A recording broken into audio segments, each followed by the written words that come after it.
जय मूल निवासी साथियों, बामसेफ संगठन द्वारा लगातार सामाजिक जागृति का काम किया जा रहा है।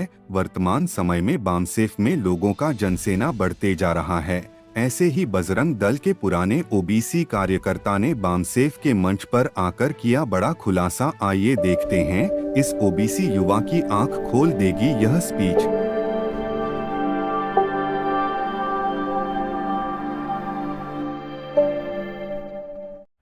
साथियों, मैं ओबीसी कैटेगरी से आता हूं तो मैं आप लोगों को एक बात बताना चाहता हूं। 2016 के पहले मैं बजरंग दल में काम करता था और बजरंग दल में हमें बताया जाता था कि आपके दो शत्रु है।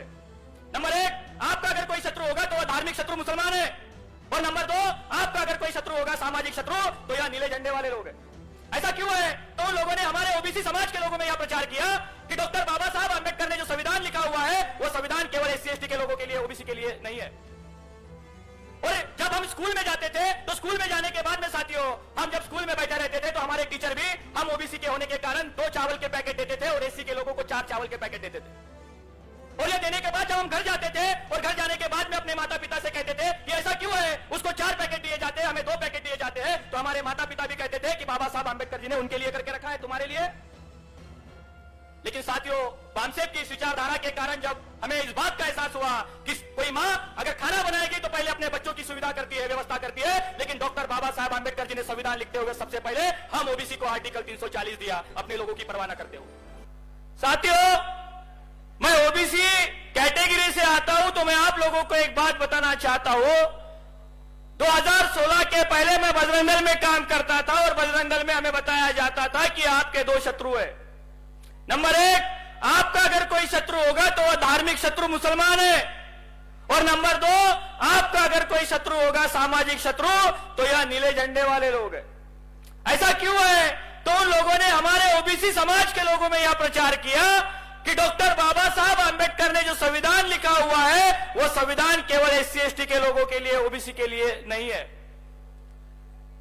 और जब हम स्कूल में जाते थे तो स्कूल में जाने के बाद में साथियों, हम जब स्कूल में बैठे रहते थे तो हमारे टीचर भी हम ओबीसी के होने के कारण 2 चावल के पैकेट देते थे और SC के लोगों को 4 चावल के पैकेट देते थे। और ये देने के बाद जब हम घर जाते थे और घर जाने के बाद में अपने माता पिता से कहते थे कि ऐसा क्यों है, उसको 4 पैकेट दिए जाते हैं, हमें 2 पैकेट दिए जाते हैं, तो हमारे माता पिता भी कहते थे कि बाबा साहब आंबेडकर जी ने उनके लिए करके रखा है, तुम्हारे लिए।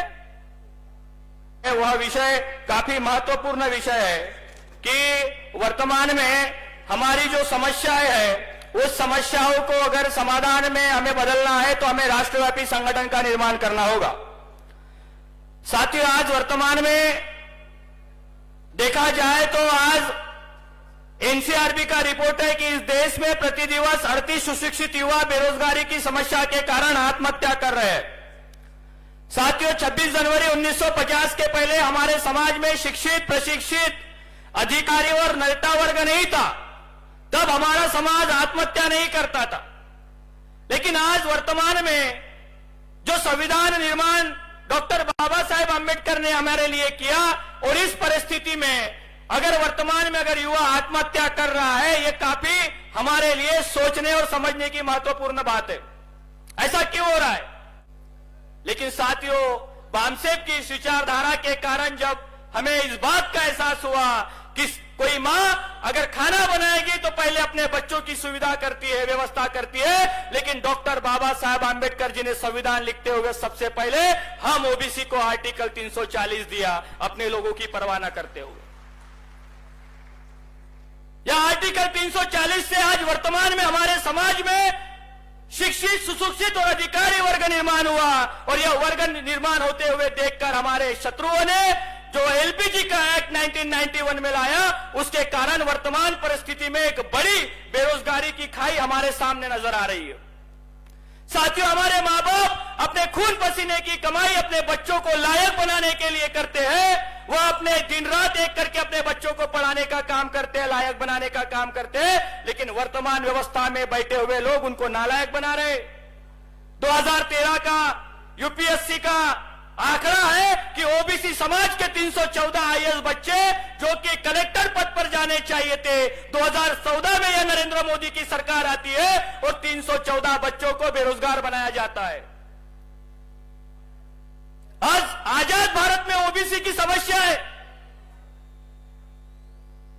आज वर्तमान में इस ओबीसी समाज के लोगों को मैं यह विनती करता हूं, आह्वान करता हूं कि राष्ट्रव्यापी संगठन बनाए बगैर हमारी किसी भी समस्या का समाधान नहीं हो सकता। एक जाति का संगठन हमारी समस्या का समाधान नहीं कर सकता। अगर हमें संगठन बनाना है तो हमारे एससी, एसटी, ओबीसी के लोगों को संगठित कर कर हमारी समस्या का समाधान करना होगा। साथियों, हमारे सामने इतिहास है। दुनिया में जितने भी परिवर्तन हुए, दुनिया में परिवर्तन संगठित लोगों ने किया है, असंगठित लोगों ने नहीं। आज भारत में केवल मात्र वामसेफ और उसकी अन्य ऑफशूट विंग, चाहे फिर वो भारत मुक्ति मोर्चा हो, भारतीय विद्यार्थी व बेरोजगार मोर्चा हो, यह देश का राष्ट्रव्यापी संगठन बना हुआ है। साथियों, समाज व्यवस्था पर जिन विचारों का प्रभाव होता है, भविष्य में राज व्यवस्था उन्हीं विचारों की निर्माण होती है। 70 साल कांग्रेस ने राज किया, ओबीसी की जाति न्याय जनगणना का मुद्दा नहीं उठाया, कभी बोला तक नहीं संसद में। लेकिन आज वर्तमान में ऐसी क्या मजबूरी है कि विपक्ष में होने के बाद में राहुल गांधी नाम का पप्पू कहता है कि हम ओबीसी की जाति न्याय जनगणना करेंगे। साथियों, यह हमारे शासक बनने का आसार है। समाज व्यवस्था में हमारे विचारों का प्रभाव पड़ चुका है।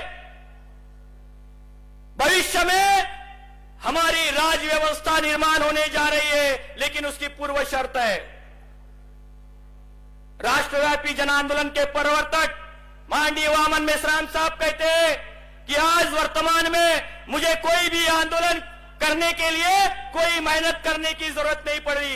ऐसा क्यों कहते हैं? उन्होंने अपने जिंदगी का समय संगठन बनाने के लिए लगाया।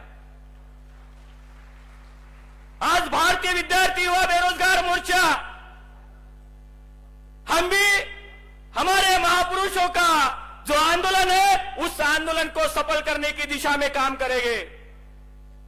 आने वाले समय में जो भारतीय विद्यार्थी युवा बेरोजगार मोर्चा से मदर ऑफशूट विंग को जो आशा और अपेक्षा है, हम इसको पूरा करने के लिए हम अपनी जान की बाजी तक लगाने के लिए तैयार है।